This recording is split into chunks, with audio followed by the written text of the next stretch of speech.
চুমুকে। সুপ্রিয় দর্শক, আজকে আমাদের মাঝে যিনি উপস্থিত রয়েছেন তার গানের গলা খুবই সুন্দর, খুবই মিষ্টি। তিনি কথাও বলেন বেশ মিষ্টি করে। তার গানের গলা শুনলে প্রতিনিয়তই মনে হয় আরো কয়েকটা গান শুনি। তিনি আপনার আমার সকলের বেশ জনপ্রিয় এবং খুব পছন্দের একজন সঙ্গীত শিল্পী। উপস্থিত রয়েছেন আমাদের মাঝে পূজা। শুভ সকাল, কেমন আছো? শুভ সকাল, এই তো ভালো আছি, তুমি কেমন আছো? আমি বেশ ভালো আছি এবং তোমাকে পেয়ে সবসময় ভালো লাগে, কারণ একটা জম্পেশ আড্ডা হয়, যেটা আমরা আসলে শুটিং চলাকালীন আগেও একটা আড্ডা দিচ্ছিলাম এবং আমরা আবার আড্ডাতে চলে আসলাম। আচ্ছা, তো যে বিষয়টি নিয়ে আমরা একটু শুরুতেই একটু তোমাকে কংগ্রাচুলেশন জানাতে চাই, সেটা হচ্ছে যে তোমার 10টি গান বেশ জনপ্রিয় হয়েছে এবং বেশ ভিউ হয়েছে এবং কোটি ছাড়িয়েছে। সো এই যে ভিউগুলো হয়েছে এবং এত দর্শকের মন জয় করেছো 10টা গান দিয়ে, কেমন অনুভূতি? এবং সেই সাথে একটু আরেকটু অ্যাড করতে চাই যে সবচেয়ে বেশি কোন গানটি ভিউ হয়েছে? আচ্ছা, প্রথম এটাতে আসি। 10টা গান জনপ্রিয় হয় না, কারণ এগুলো ম্যাক্সিমাম সিরির গান, 12-13 সালের। ওটা তখনই হিট হয়েছিল, তখন ইউটিউব ছিল না। আর ইউটিউব যখন আসছে, এটা মানে গানগুলো যে মানুষ শুনে, যেই প্ল্যাটফর্মে আসুক, এখন যেমন অনেকে আমরা ইয়েতে ইউটিউবে শুনছি, ইউটিউব ছাড়াও তো আরো মাধ্যম আছে, অনেক অ্যাপস আছে। হ্যাঁ, তো এখনকার আমলেও এসে যখন গানটা ইউটিউবে করছে, মানে সার্চ দিচ্ছে, নতুন একটা গান দেখা গেছে অনেক কষ্টে 1 মিলিয়ন হয়। অথচ 12-13 সালের গান এখন আপ করে 9 কোটি 8 কোটি হয়ে যাচ্ছে। তো তার মানে গান মানুষ পছন্দ করে। তো এখানে আমার ক্যারিয়ারের একদম 12 সাল থেকে লাস্ট 2023 সাল পর্যন্ত গান আছে। লাস্ট গানটা যেটা 1 কোটি হয়েছে, ওটা হচ্ছে মিলনের সাথে ডিসেম্বরে রিলিজ হয়েছিল। তো অবশ্যই ভালো লাগছে, যে কোনো প্রাপ্তি ভালো লাগে। বাট আমি একটু বলতে চাই যে ভিউ দিয়ে আসলে গান বিচার হয় না। বাট ভালো লাগছে, মানুষ সার্চ দিয়ে আমার গানগুলো শুনছে। গান ভালো লাগলে যেই প্ল্যাটফর্ম যখন যেই যুগে আসুক, মানুষ খুঁজে খুঁজে বের করে শুনবে। এবং আরেকটি বিষয় যেটা আছে, সেটা হচ্ছে আমরা তো নতুন প্রজন্মের মানুষজন, আমরা কিন্তু সবসময় আপডেটেড থাকতে পছন্দ করি এবং নতুন কোন গান আসছে সেটা নিয়ে আমাদের মাতামাতি বেশি থাকে, একটু ওটাই সার্চ করা হয়। হ্যাঁ, কিন্তু পুরনো যে গানগুলো, সাপোজ 1 মাস আগের যে গানগুলো আমরা সার্চ করছি, বা তুমি যেটা বলছিলে যে তোমার ডিসেম্বরের লাস্টে গত বছরের হয়েছে আপলোড, সেটা নিয়েও যে এখন দর্শকরা সার্চ করছে, ডেফিনেটলি এটা একটা ভালো গান এবং ডেফিনেটলি এটা দর্শক পছন্দ করছে। তো সার্চ করছে এখন, ডেফিনেটলি, এবং কমেন্টে যাও লাগলে কিন্তু অবশ্যই সার্চ করতে একটা কমেন্ট পাবা, দুপুরে একটা কমেন্ট পাবা, 12 বছর ধরে করতেছে। ডেফিনেটলি, এবং তুমি খুব সুন্দর গেয়েছো। এবং তোমার ক্যারিয়ারের যে গানগুলো রয়েছে, তুমি যতগুলো গান গেয়েছো, তার মধ্যে কিন্তু ম্যাক্সিমাম দর্শক পছন্দ করেছে। এই গানগুলো সব মৌলিক গান, কোনো মুভি বা নাটকের গান না, কারণ ম্যাক্সিমাম কোটি ভিউ গান মানুষের মুভির গান হয়। এটা তো আরো একটি ভালো বিষয়, মানে ওটা স্বাভাবিক, মুভিতে তো ভিউ বেশি হয় বা জনপ্রিয় নায়ক নায়িকা থাকে, মৌলিক গান একটু টাফ। তো এটা মানে সোলো আর্টিস্ট হিসেবে আমার জন্য একটা অনেক বিরাট বড়। তুমি কি কখনো ভেবেছিলে যে তোমার গানগুলো এত ভাইরাল, বলি একটু, যে এত জনপ্রিয় হবে, এখন ট্রেন্ডি হবে? যেমন এই যে ট্রেন্ডিং এর কথা বললা, এই দূরে দূরে গানটাই যেটা বলে সবচেয়ে বেশি ভিউ কোনটা, এটা হচ্ছে দূরে দূরে, 85 মিলিয়ন। রিসেন্টলি আমি দেখছি যে এই লাস্ট মানে এই 1 সপ্তাহের মধ্যে ঢুকলে, টিকটকে ঢুকলেই দেখি এই গানটার একটা প্যারা আসতেছে। মানে হঠাৎ করে হয় না যে এটাই হয়তো দিচ্ছে, একজন দিলে ট্রেন্ডিং এ চলে আসতেছে, এরকম করে গানগুলো যখন ট্রেন্ডিং এ আসে, আবার মানুষ নতুন করে ইউটিউবে সার্চ দেয়। তো এইভাবে রিশাফল হয়ে হয়ে আসলে গানগুলো কিছু গান কখনোই পুরনো হয় না, সেটি যুগের পর যুগ চলতেই থাকে। বলে যে ভালো লাগা, এটা আমার নিজের ক্ষেত্র। আমার যে গান ভালো লাগে, আমি একা শুনতে চাবো রাতে ঘুমানোর সময়টা, আমি সারা জীবন শুনবো। এই যে দূরে দূরে মিউজিক ভিডিওর কথা আমরা বলছি, এর পেছনে স্টোরিটা একটু জানতে চাই। যখন তুমি গানটি করেছিলে, তখন কি চিন্তা করেছিলে যে এটা এত ভিউ হবে, এত পছন্দ করবে দর্শক? তখন তো আমি বললাম যে তখন তো ইউটিউব ছিল না, ইউটিউব আরো পরে আসছে। আর এটা যখন রিলিজ হয় তখন সিডির যুগ। আর হচ্ছে দূরে দূরে গানটা নিয়ে আমি খালি এতটুকু বলবো যে এই গানটা হচ্ছে লাকি চার্ম। আমরা যারা ছিলাম, যেমন নিশো ভাইয়ের ফার্স্ট কাজ, উনি তখন র্যাম্পে ছিল, এটা ফার্স্ট মিউজিক ভিডিও, এরপর নাটকে করে, এর আগে নিশো ভাই কোনো কাজ করেনি। তারপর ইমরানের ফার্স্ট মিউজিক ভিডিও, এটা আমার সেকেন্ড। আমার এর আগে রুমি ভাইয়ের সাথে একটা ছিল, তোমার আমার ভালোবাসা। তো হয় না যে মানে টার্নিং পয়েন্ট একটা গান, আমাদের যে কজন মানুষ ছিলাম আমরা এখনও রানিং, একদম নিশো ভাই বলো, ইমরান বলো, আমি বলো, রানিং কাজ করছি এবং খুব ভালো জায়গায় আছি। তো একদম মানে এই গানটা হচ্ছে আমাদের লাগ একদম ঘুরিয়ে দিয়েছে, এরকম টাইপের একটা গান, এটা টার্নিং পয়েন্ট হয়ে গেছে।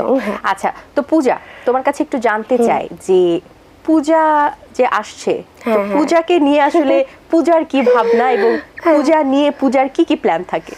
আচ্ছা, পূজা নিয়ে প্ল্যান থাকে অনেক, বাট দেখা গেছে যে অনেক কিছু চাইলেও করতে পারি না, কারণ আমার পূজার সময় অষ্টমী নবমী দশমী শোজ থাকে, অ্যাটেন্ড করতে হয়। আরো বেশি আর যেহেতু হয় কি, তারপর পূজার আগে আগে ধরো কোনো ফটোশুট থাকলে বা যে কোনো কিছু হলে, নাম যেহেতু পূজা, তো দেখা গেছে যে মানুষের মনে সবার আগে আমার নামটা মনে আসে যে হচ্ছে পূজাকে কল দিয়ে। তো পূজা রিলেটেড সব কাজগুলোতে আমার থাকা হয়, মানে ফটোশুট হোক, গান হোক বা শোজ হোক, তো ওই সময়টা খুব ব্যস্ত থাকে। তো যে কারণে ফ্যামিলির সাথে কষ্ট করে একদিন আমি হয়তো বেরোতে পারি পূজা দেখতে, মানে মনের মতো করে প্রতিদিন ওই যে আছে না সপ্তমী অষ্টমী নবমী দশমী ওইভাবে পারি না, তো এইটা লাগে। আর আমি চেষ্টা করি যে ফ্যামিলির সাথে একদিন সময় দেওয়ার, বা একদিন আমরা তো যে অঞ্জলি রাখি সকালে, ওই একটা দিন রাখার, বাকি দিন তো আমি পুরো যে শোজ নিই, বিভিন্ন মণ্ডপগুলো ওইভাবে দেখা হয়, মানে ঘুরে ঘুরে দেখাটা চান্স একটু কম পাই।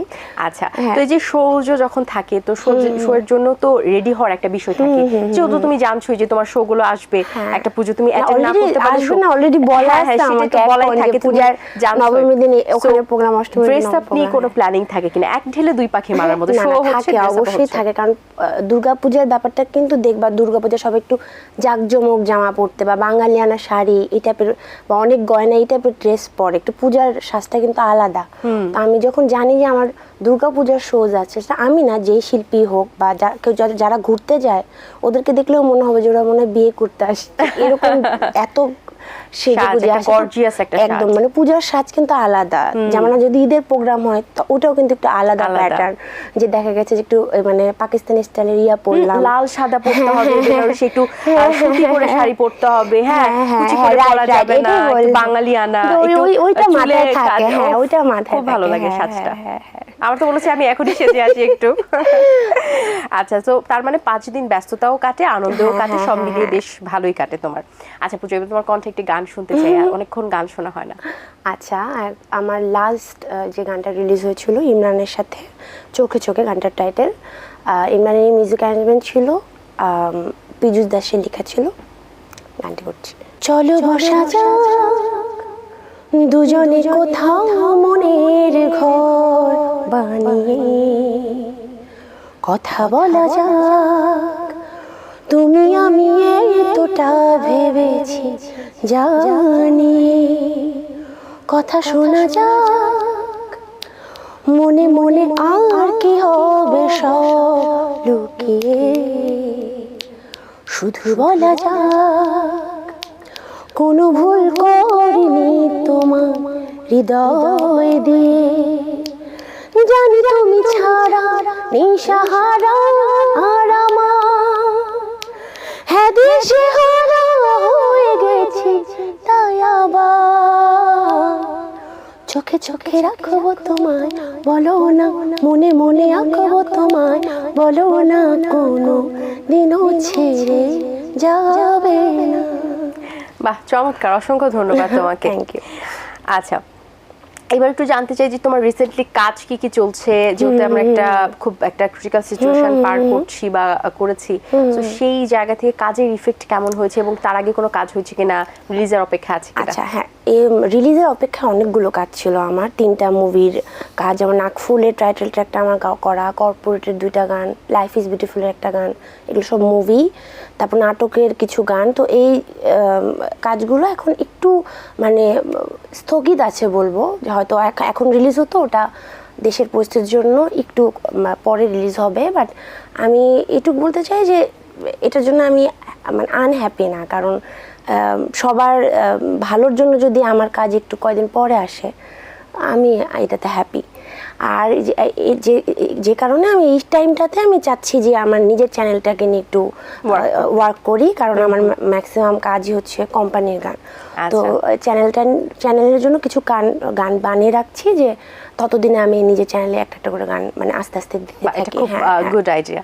আচ্ছা, তো পূজা, অনেকে কিন্তু জানে, অনেকে জানে না যে তুমি শিশু শিল্পী হিসেবে আমাদের এটেড বাংলায় ছিলে, এবং তুমি সেখান থেকে গোল্ড মেডেলও পেয়েছিলে, এবং তোমার আজকে আমাদের পরিবারে এসে অবশ্যই আমরা পেয়েও ভালো লাগছে, আমি জানি তোমারও বেশ ভালো লাগছে, তুমি বলছিলে সেই ওরা কথাটা। আমাকে এতটুকু থেকে চিনে, তুমি কিছু স্মৃতিও বলছিলে এবং সে খুবই ভালো লাগছিল গল্পগুলো শুনে। তারপর একটু দর্শকদের, আমি ঠিকই আসছি।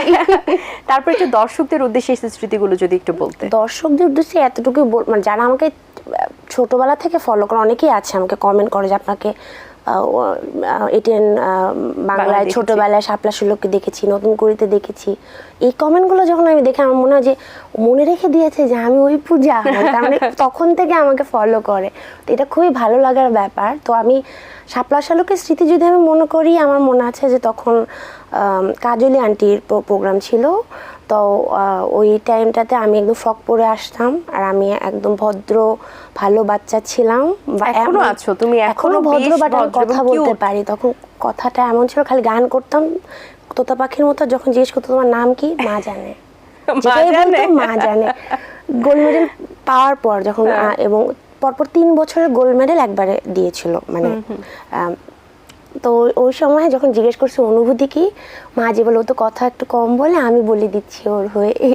ওটাও মা জানে, অনুভূতি কি মা জানে? না, মা জানে, মানে মা বলতে পারে। আমি খুব এতটা শাই ছিলাম, জাস্ট গানটা মানে গানের সময় তত্ত্ব পাখির মতো পারফর্ম করতাম। বাকি সময় ট্যালেন্ট ছিল, আর কোনো কথা বলা দরকার ছিল না। ধরে ধরে থাকতাম, মানে যারা আমাকে দেখছে ছোটবেলা থেকে এখানে, ওরা জানে এবং বলে যে তুমি এখন যেভাবে কথা বলো বা সবার সাথে মিশতে পারো, আমরা ছোটবেলা ভয় পাই তো যে ওর কি হবে, ও তো মিশতে পারবে না কারোর সাথে।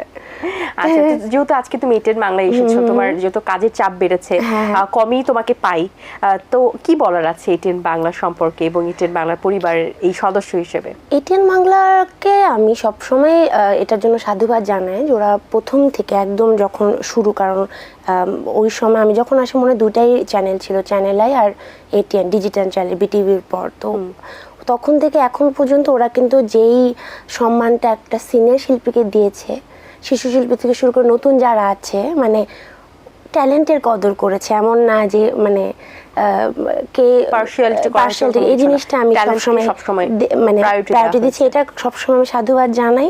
আমি অলওয়েজ ওই ওয়েলকামটা পাই এখানে আসলে। যখনই আসি আমার কাছে কখনো মনে হয় না যে মানে দূরে কোথাও আছে, বা যদি অনেক আছে না চেঞ্জ হয়েছে, অনেক মানুষ চেঞ্জ হয়েছে, বা চেঞ্জ হওয়ার পরও যারা এসেছে ওরাও এত সুন্দর করে ওয়েলকাম করে, তখন যতবারই আসে আমার কাছে মনে হয় যে আমার আরেকটা ফ্যামিলিতে এসেছে। এসো এসো, বেশি বেশি এসো আমাদের মাঝে। বেশি বেশি আসে, নজর লাগবে, আর ডাকবে না আমাকে। আচ্ছা, আমরা এবার তোমার কণ্ঠে আরেকটি গান শুনতে চাই। আচ্ছা, এখন আমি একটা রবীন্দ্রসঙ্গীত গাই, একটু ডিফারেন্ট। হ্যাঁ, যেহেতু সকালের সুন্দর, হ্যাঁ সকালের দিকে, হ্যাঁ আমি আমার পছন্দের গান করছি। তুমি কোন কাননে ফুল, কোন গগনে তারা, তুমি কোন কাননে ফুল, কোন গগনে তারা, তোমায় কোথায় দেখেছি যেন কোন স্বপ্নে পারা, তুমি কোন কাননে ফুল, কোন গগনে তারা। বাহ, চমৎকার, অসংখ্য ধন্যবাদ তোমাকে। আচ্ছা পূজা, তুমি তো তোমার জীবনে অনেক গান গেয়েছো এবং তার মধ্যে দর্শকদের মন জয় করে ফেলেছো, তো প্রাপ্তির জায়গাটা তোমার কাছে কতটুকু? প্রাপ্তির জায়গাটা আমার কাছে মানে আমি এইটুকুই বলবো যে আমি আজকে এখানে বসে আছি আমার লিসেনার বা দর্শক যারা আছে ওদের জন্য। কারণ যখন আমি দেখি যে এত মানুষ ভালোবাসে আমাকে, বিশেষ করে শোতে যাই, আমি একটা লাইন গাওয়ার পর বাকি লাইন গেতে হয় না, সবাই অটো গাচ্ছে। তো ওই জিনিসটা দেখা গেছে কোনো কারণে হয় না যে, যেমন এখন যেমন একটু কাজ স্থগিত আছে সব মিলিয়ে, তো ওইটা দেখার পরে আমার খুব বুস্ট আপ হই আমি যে না, আমাকে আরো ভালো ভালো কাজ করতে, খুব ইন্সপায়ার্ড হই। তো এই জিনিসগুলো আমার খুব ভালো লাগে যে মানে মানুষ আমাকে এখনো মানে এতদিন, আমার 15 বছরের ক্যারিয়ার, বাট একইভাবে পছন্দ করে, বা নতুন অনেক অনেক জেনারেশন আসছে। দেখা গেছে আমার টাইমে বা আমার ছোট বোন যারা এখন ধরো ইংলিশ মিডিয়ামে পড়ছে, ওদের একটা জনরা আছে। তো আমি যেটা চেষ্টা করি যে আমি জেনারেশন কানেক্ট করা, যে ওরা কি গান পছন্দ করে, আমি কি করতাম, এই জন্য ভার্সেটাইল গানগুলো করার ট্রাই করি। আর আমার শিল্পী হিসেবে সবসময় এটাই চাওয়া থাকে যে আমি এমন কিছু কাজ করে যাব যে আমি যখন থাকবো না মানে যে কোনো টাইমে মানুষ আমাকে গানের কারণে মনে রাখে। হ্যাঁ আচ্ছা, কখনো কি নায়িকা হওয়ার প্রপোজাল পেয়েছো? হ্যাঁ অনেকবার। আচ্ছা, না করার কারণ? আমি কখনোই মানে আমার ইচ্ছেই হয়নি কখনো। মানে আমি আরেকটা ইন্টারভিউতে বলেছিলাম এরকম যে আমি যদি কখনো আমার ক্যারেক্টার পাই যে আমি ওখানে সিঙ্গার পূজা থাকে না, তাহলে আমি করব। এছাড়া আমার কখনো মানে আমার মিউজিক ভিডিও তো এরকম একটা দুটাতে আমার মানে এই যেমন চোখে চোখে গানটা, এটাতেই আমার পারফর্ম করতে হচ্ছে ইমরানের কারণে, কারণ ইমরান নিজে নায়িকার সাথে অভিনয় করে। তখন আমি একা গান গাচ্ছি, দেখতে খারাপ লাগবে, তো আমার জন্য আরেকটা ছেলে মডেল নিতে হয়েছে, আমাকে অভিনয় করতে হচ্ছে, এটা আমার একটু প্যারা, মানে আমি গানে কমফোর্ট বেশি। ওকে, তোমার কণ্ঠে আরেকটি গান শুনতে চাই। কোন গানটি শোনাবে? অবশ্যই তোমার পছন্দের এবং আমার পছন্দের হতে হবে। আচ্ছা, তোমার পছন্দ? তোমার সব গানই আমার পছন্দ। আচ্ছা, কিন্তু যেহেতু আমাদের সময় স্বল্পতা আছে, এই কারণে তোমার কাছে একটা সুন্দর ধামাকা একটা গান শুনতে চাই প্লিজ। ধামাকা গান লাস্ট আমার সাইকো মুভির টাইটেল ট্র্যাকটা আমার গাওয়া ছিল, ওইটা কয়েক লাইন গাচ্ছি। ধামাকা গান যেহেতু বললে ওটাই মাথায় আসে, কারণ এই গানটা যখন রিলিজ হয় 1 মাস লাগছে মানুষের রিকগনাইজ করতে, যেটা এই পূজা আমি। আচ্ছা, মানে একটু ভয়েসটা ডিফারেন্ট করে গেছিলাম, কারণ তো সবসময় মিষ্টি চিকন ভয়েসে গান করি, তো ওইটা একদম ডিফারেন্ট ছিল। আচ্ছা, ওটা কয়েক লাইন গাচ্ছি। স্টাইল তোর হাতে আছে, আর কেউ আসে না কাছে, তোর আর আমার জড়ি ইনস্টাতে হিট আছে। লিসেন বয় একটা কথা, ভাবিস না আর অযথা, তোর জন্য এই সুন্দরী একদমই ফিট আছে। তোর সোয়াগ দেখে তোর সাথে পালিয়ে যেতে চাই সবার থেকে লুকিয়ে, তোর মতন এত হ্যান্ডসাম হাম নেকো নেকো নেকো নেকো। আমি সাইকো, ও সাইকো, ও সাইকো ফুললি রে, আমি সাইকো, ও সাইকো, ও সাইকো ফুললি রে। বাহ, তোমার অবসর সময় কি পাওয়া হয়? হলে কি করো? অবসর সময়ে এখন সিরিজ দেখা হয় ম্যাক্সিমাম, বা আগে যেমন বই পড়তাম, ছবি আঁকতাম, এটা এখন কম করা হয়। ম্যাক্সিমাম আমি দেখা যায় যে মানে ওয়েব সিরিজ দেখি। আর আমি শপিং ফ্রিক না, অনেক আছে না যে টাইম পেলে শপিং করা, আমার তো অনেক পছন্দ শপিং। আমি একটু শপিং ফ্রিক না, কিন্তু মানে আমি চুজি। মানে করে কে মানে ম্যাক্সিমাম টাইম? আচ্ছা, আন্টি করেন। আচ্ছা, মা করে। আর না তো আমি সেই ছোটবেলার ইয়েটা এখনো মানে যায়নি, এখনো মানে মাকে দিয়ে সব করছো। পুরোপুরি তো যাবে এত তাড়াতাড়ি, কিন্তু হ্যাঁ আমার কিছু যেটা আমি নিজে করে, যে অনলাইনে কোনো কিছু পছন্দ হয়েছে ওইটা ধরো অর্ডার দিয়ে দিচ্ছি মানে নিজে যেটা করছি। কিন্তু পূজা যখন মা হবে, তখন আসলে পূজা কাকে দিয়ে শপিং করাবে, বা তার মেয়ের শপিং কাকে দিয়ে, বা ছেলের শপিং কাকে দিয়ে করাবে? হাজবেন্ডকে দিয়ে। তবু তুমি যাবে না? এটা আমি এখন বলতে পারতেছি না, তো অনেকের তো চেঞ্জ হয় না, আমি কিভাবে বলবো? তোমাকে নিয়ে একদিন শপিং এ যেতে হবে। হ্যাঁ, তাহলে দেখা গেল যে তোমার সাথে মিশে চেঞ্জ হয়ে গেলাম, শপিং হয়ে গেলাম, হতেও পারে, তো সঙ্গ দোষ আছে, তখন ফ্রিক হয়ে যাওয়া, শপিং ফ্রিক। পূজা, আরেকটি বিষয় যে আমরা তো জানি বন্যার যে একটা খুবই ভয়ঙ্কর একটা সিচুয়েশন, তো বন্যার দেখা গেছে যে অনেকে সাহায্য করেছে, সাহায্যের জন্য এগিয়ে এসেছে, এবং আমরা জানি তুমিও করেছো তোমার জায়গা থেকে, তুমি যেভাবে পারো। সেই ব্যাপারটা একটু দর্শকরা অনেকে জানে, অনেকে জানে না, তুমি একটু যে দর্শকদেরকে বলো। যখন একদম কোর্ট টাইমটা, যে একদম একাধারে মানে ওরা আটকা ওখানে, ওই সময় আমি যতটুকু পেরেছি আমার নিজের থেকে মানে সাহায্য করা, টিম পাঠানো, ওটা করেছি। বা ফেসবুকের মাধ্যমে তো আমার ফল দেখা গেছে, আমি একটা পোস্ট দিলে ওখান থেকে কতগুলো শেয়ারের মাধ্যমে অনেকের হেল্প হতে পারে, তো কন্টিনিউয়াস পোস্টও দিয়ে গেছি। আর এরপর যখন এখন ওদের মানে মেনলি তো এখন পুনর্বাসনের কাজ চলছে, এটা ভালো সময় লাগবে, তো ওইটার উদ্দেশ্যে কিন্তু দেখা গেছে যারা মানে এলাকা ভিত্তিক বা বিভিন্ন জায়গার যারা, বা ওদের ছাত্রদের কিছু কমিউনিটি সমন্বয়করা মিলে ওরা বিভিন্ন জায়গায় কিন্তু এরকম চ্যারিটি কনসার্ট হচ্ছে, তো ওই কনসার্টগুলোতে দেখা গেছে আমি লাকিলি আমার মানে আমি কমন থাকতেছি, দাঁড়িয়ে আর্টিস্ট, মানে অন্য আর্টিস্ট থাকে, মানে আমি থাকছি। রিসেন্টলি 3টা করেছি এরকম, রবীন্দ্র সরোবর একটা, সরকারি মিউজিক কলেজে একটা, লাস্ট মিরপুর শিল্পী গোষ্ঠীদের একটা প্রোগ্রাম ছিল, আর আবার আমি সামনে 19 তারিখে যাচ্ছি ইয়াতে রবীন্দ্র সরোবরে। তো এভাবে দেখা গেছে আমি মানে তো তোমার জায়গা থেকে তুমি চেষ্টা করছো? কনসার্টটা অ্যাকচুয়াল কনসার্ট, নট মানে ওই ওই মানে ভালো কনসার্ট তো দেখা যাচ্ছে টিকিট শো থাকে, আমি কনসার্ট করেও যেরকম আরাম পাচ্ছি যে কানেক্ট করছি, ওরাও মজা পাচ্ছে, আবার দিক দিয়ে ফান্ড কালেকশনও হচ্ছে মানে মিউজিকের মাধ্যমে, তো এটা আমি খুব এবং এনজয় তুমি করছি। একটা সাহায্য করার জন্য একটা কাজ করছো, এটা কিন্তু আসলে ভালো লাগার একটা বিষয়। বাহ, ছোট্ট পূজা অনেক কাজে নিয়োজিত রেখেছে নিজেকে। তো পূজা অনেক একটা জম্পেশ আড্ডা হলো, কখন সময় শেষ বুঝতেই পারলাম না, যেতে ইচ্ছে করছে না কিন্তু তবু যেতে হবে একদম। আচ্ছা, তোমাকে অসংখ্য ধন্যবাদ এবং অনেক শুভকামনা। আমরা যে কাজগুলো তুমি বলছিলে কাজের কথা, আমরা অবশ্যই সেগুলো আমাদের মাঝে উপহার পেতে চাই, নতুন নতুন কাজ। ভালো থাকবে সবসময় এবং সুন্দর সুন্দর গান উপহার দিয়ে যাবে আমাকে। তোমাকে অনেক ধন্যবাদ এবং এটিএন বাংলাকে ধন্যবাদ এত সুন্দর একটি আয়োজনকে আমন্ত্রণ জানানোর জন্য। দর্শক, আশা করছি আজকের এই আয়োজন আপনাদের ভালো লেগেছে। আজ এই পর্যন্তই, আপনাদের সঙ্গে দেখা হবে আগামী পর্বে নতুন কারোর সঙ্গে। সেই পর্যন্ত ভালো থাকুন, সুস্থ থাকুন এবং এটিএন বাংলার সাথেই থাকুন। আল্লাহ হাফেজ। দিন আসে দিন যায়, সময়টা চলে যায়, তবু আছি এই বেশ ভালো। জীবনটা রঙময়, যেভাবেই হওয়া চাই, নয় কভু সাদা কালো। এই আশাতে স্বপ্ন ভাসে, সুখ হাসে চোখে মুখে, চায়ের চুমুকে।